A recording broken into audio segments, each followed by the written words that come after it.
महिलाओं के अपराधों में भी बहुत कमी आई है। तो उत्तर प्रदेश की सरकार अपने मंसूबों में कामयाब हो रही है। और अरे क्या किसी देवी की स्तुति करना क्या भारत के अंदर प्रतिबंधित है क्या? भारत इस्लाम से नहीं चलने वाला है, भारत तो संविधान से चलेगा। मेरे ख्याल से कुछ लोगों ने ठेका ले रखा है उन्माद फैलाने का। योगी सरकार में मंत्री नरेंद्र कश्यप जी हमारे साथ हैं। सर, यूपी में आपराधिक आंकड़ों में बड़ी कमी आ रही है। एनसीआरबी के जो 2024 के आंकड़े हैं उसमें उत्तर प्रदेश अपराध मुक्त होने की कगार पर आ पहुंचा है। महिलाओं के खिलाफ अपराध में भी कमी आई है।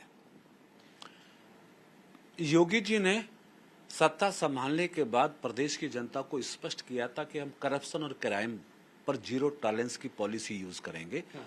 उसका असर उत्तर प्रदेश की जनता को आज देखने के लिए मिल रहा है, जबकि तमाम एजेंसीज के आंकड़े इस बात को प्रमाणित कर रहे हैं कि उत्तर प्रदेश में अपराध नियंत्रित हुए, कम हुए। महिलाओं के अपराधों में भी बहुत कमी आई है। तो उत्तर प्रदेश सरकार के लिए सुखद सूचना है कि उत्तर प्रदेश की सरकार अपने मंसूबों में कामयाब हो रही है और उत्तर प्रदेश की जनता को अपराध मुक्त प्रदेश में रहकर अपने जीवन को आगे बढ़ाने का अवसर मिल रहा है। अच्छा, एक जो राष्ट्रीय गीत को लेकर जो अधिनियम को मंजूरी दी है, ओवैसी कह रहे हैं कि देवी स्तुति गाना ये राष्ट्र का सम्मान नहीं हो सकता।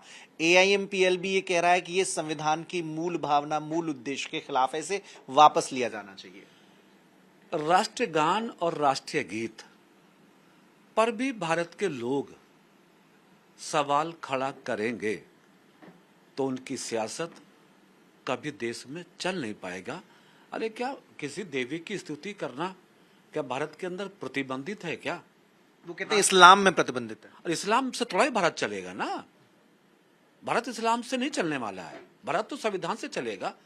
और ये कौन नहीं जानता इसके बारे में? संविधान की रचना के समय सब चीजों किसकी तस्वीर लगी है संविधान के पृष्ठभूमि पे? ओबीसी जानते नहीं इस बात को क्या? मेरे ख्याल से कुछ लोगों ने ठेका ले रखा है उन्माद फैलाने का, तुष्टीकरण को बढ़ावा देने का। इनके पास कोई मुद्दा नहीं है, कोई विजन नहीं है, कोई ऑब्जेक्ट नहीं है। इसलिए सरकार का राष्ट्रगीत और राष्ट्रगान को मेरे ख्याल से एक आवश्यक रूप से लागू करने का जो मंसूबा है वो राष्ट्रीय हित में बहुत महत्वपूर्ण है। राष्ट्रीय हित में महत्वपूर्ण है और सबको इसका गायन करना चाहिए। इसमें चूंकि ये संविधान की भावना के अनुरूप है, तो ऐसे में किसी धर्म विशेष और मजहब के प्रति उत्तरदायी नहीं है, बल्कि देश हित में इसको गाना बहुत जरूरी है, देश की भावना के लिए बहुत जरूरी है।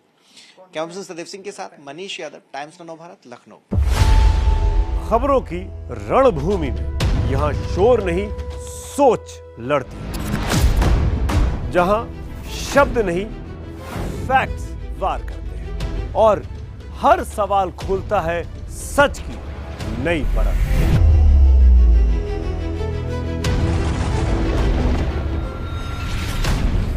चक्रव्यूह आपके अपने सुमित अवस्थी के साथ सोमवार से शुक्रवार शाम 6:57 पर टाइम्स नाउ नव भारत पर।